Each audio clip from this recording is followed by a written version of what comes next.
Assalamualaikum warahmatullahi wabarakatuh. Perkenalkan, nama saya Jibril Tanuts. NIM saya 53010210084. Saya dari Fakultas Usuluddin Adab dan Humaniora.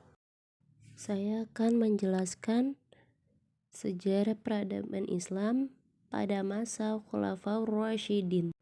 Khulafaur Rasyidin dibagi menjadi 4, yaitu Abu Bakar Asy-Syiddiq, Umar bin Khattab, Utsman bin Affan, dan Ali bin Abu Thalib. Saya akan menjelaskan tentang Abu Bakar Asy-Syiddiq. Nama lengkap beliau adalah Abdul bin Utsman bin Amir bin Ka'bah At-Taimi Al-Quraisy. Sebelum masuk Islam bernama Abdul Ka'bah. Setelah masuk Islam dipanggil Abu Bakar. Beliau digelar Asy-Syiddiq yang artinya membenarkan. Kenapa beliau diberi nama Asy-Syiddiq? Karena beliau salah satunya orang yang percaya dan membenarkan peristiwa Isra Mi'raj. Beliau digelarin Asy-Syiddiq, artinya adalah membenarkan. Kenapa beliau diberi nama gelar Asy-Syiddiq? Karena beliau adalah salah satunya orang yang percaya dan membenarkan peristiwa Isra Mi'raj di antara sahabat-sahabat yang lain, dan tidak percaya.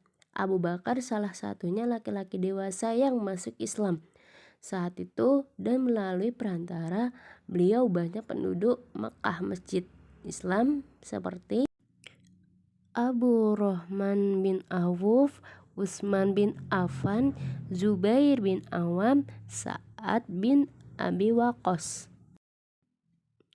Dan mereka disebut as-sabiqunal awalun. Abu Bakar Asy-Syiddiq lahir pada 572 Masehi.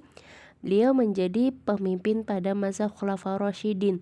Pada wafat beliau dipilih langsung oleh Islam untuk memimpin setelah wafatnya baginda Rasulullah SAW.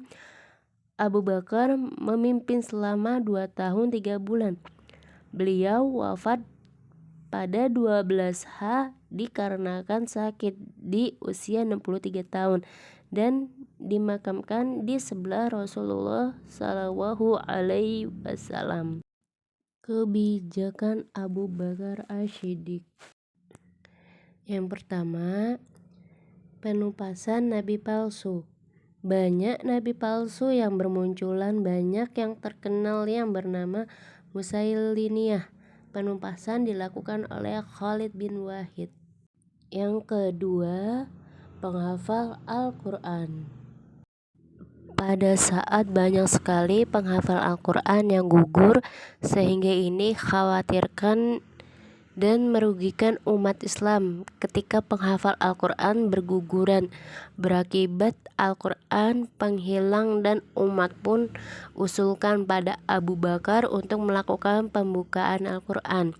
Dan Abu Bakar pun setuju. Lalu kemudian Abu Bakar menugaskan kepada Zaid bin Sabit untuk melakukan pengumpulan Al-Quran kepada penghafal Al-Quran yang belum gugur.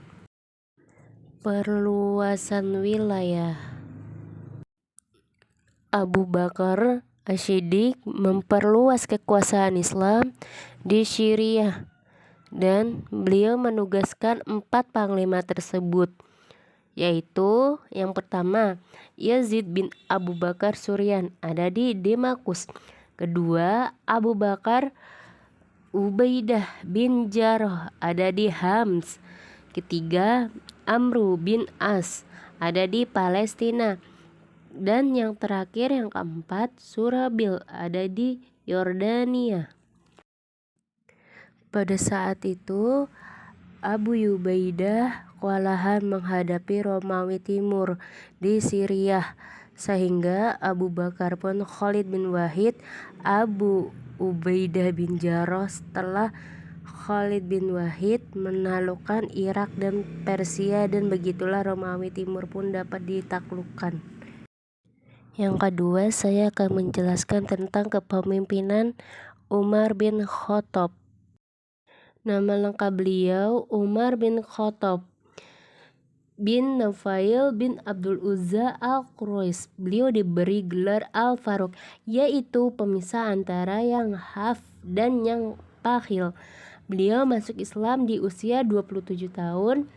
Beliau merupakan sosok keras. Wafatnya kalangan Quraisy pada saat 13 Hijriah, dibayat menjadi pemimpin umat Islam setelah wafatnya Abu Bakar As-Siddiq, dan beliau dipilih langsung atau diusulkan pemimpin sebelum, yaitu Abu Bakar As-Siddiq. Beliau menjabat selama 10 tahun 6 bulan. 4H, beliau wafat pada 23 Hijriah. Di usia 63 tahun, beliau dimakamkan di sampingnya Rasulullah Shallallahu Alaihi Wasallam, dan Abu Bakar As-Siddiq. Umar bin Khattab meninggalkan karena dibunuh Abu Lulu Fairuz Al-Farisi Al-Mujusi. Kebijakan kepemimpinan Umar bin Khattab. Yang pertama, mengembangkan wilayah Islam. Beliau mengembangkan wilayah Islam di kota pesisir Syria seperti Jafar, Jizar, dan lain-lain. Beliau menaklukkan atau memperluas wilayah kekuasaan wilayah Islam ke daerah Irak, Syam, Mesir, Libya, dan Tripoli. Bagian barat seperti Fusha atau Kairo, Kufah, Basrah. Yang kedua, mengeluarkan undang-undang. Beliau mengeluarkan undang-undang mengenai ketertiban pasar dalam jual beli, bersinar jalan, dan lain-lain sebagainya. Yang ketiga, membagi wilayah pemerintah, yaitu pemerintah daerah dan pemerintah pusat. Pemerintah pusat dipimpin oleh khalifah sendiri, sedangkan pemerintah dapat dipimpin oleh gubernur. Kebijakan Umar bin Khattab. Yang keempat, membentuk dewan-dewan seperti Dewan Pemendaharaan Negara, Dewan Militer, dan Dewan Keutusan Kehakiman. Saya akan menjelaskan lagi yang ketiga, yaitu kepemimpinan Utsman bin Affan. Utsman bin Affan diberi gelar Dzun Nurain, yaitu memiliki 2 cahaya. Kenapa? Beliau karena menikahi 2 putrinya, 2 putri Rasulullah Shallallahu Alaihi Wasallam, yaitu Ruqayyah dan Ummu Kulsum. Dan pada saat 70 tahun, beliau dibayat menjadi pemimpin umat Islam. Setelah wafatnya Umar bin Khattab, beliau dipilih melalui perwakilan Islam. Beliau memimpin selama 12 tahun. Beliau wafat pada usia 82 tahun karena dibunuh. Kebijakan kepemimpinan Utsman bin Affan. Yang pertama, perluasan wilayah.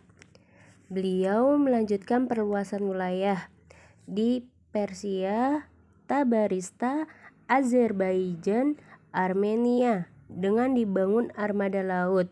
Beliau dapat menaklukkan wilayah Asia Kecil, laut di pesisir hitam, Pulau Cyprus, dan lain-lain. Tidak sampai di situ, beliau pun menaklukkan, yaitu ada 4: Afrika, Kaukas, Kurasar, Sajatan. Yang kedua, standarisasi Al-Quran. Pada saat itu ada pelisihan mengenai bacaan Quran atau qiraah. Beliau memutuskan untuk menyeragamkan cara bacaan Quran atau qiraah tersebut. Pembakuan selesai, salinan pembakuan itu disebarkan di Syam, Mesir, Irak, dan lain-lain, dan bisa disebut Mushaf Utsmani. Yang ketiga, membangun bangunan fisik seperti bendungan masjid-masjid, jembatan, pangkalan laut, dan gedung pengadilan. Saya akan menjelaskan lagi yang keempat, yaitu kepemimpinan Ali bin Abu Thalib. Nama lengkap beliau adalah Ali bin Thalib bin Abdul Muthalib bin Hashim al-Quraisy al-Hashimi. Beliau biasa dipanggil Abu Hasan. Rasulullah SAW biasa memanggil Abu Turah. Ali adalah anak kecil yang pertama masuk Islam berusia 10 tahun, dan Ali menikah putri Nabi Fatimah, dan lahirlah 5 orang anak, 3 orang laki-laki yaitu Hasan, Husain, Musin, dan 2 orang perempuan yaitu Zainab dan Ummu Kulsum. Pada tahun 656 Masehi, beliau dibayat menjadi orang pemimpin utama Islam. Setelah wafatnya Utsman bin Affan, beliau menjabat selama 4 tahun 8 bulan. Beliau dipilih perwakilan sebagai besar umat Islam. Beliau wafat pada tahun 40 Hijriah di usia 63 tahun karena dibunuh oleh Abdurrahman bin Muljam. Kebijakan kepemimpinan Ali bin Abu Thalib.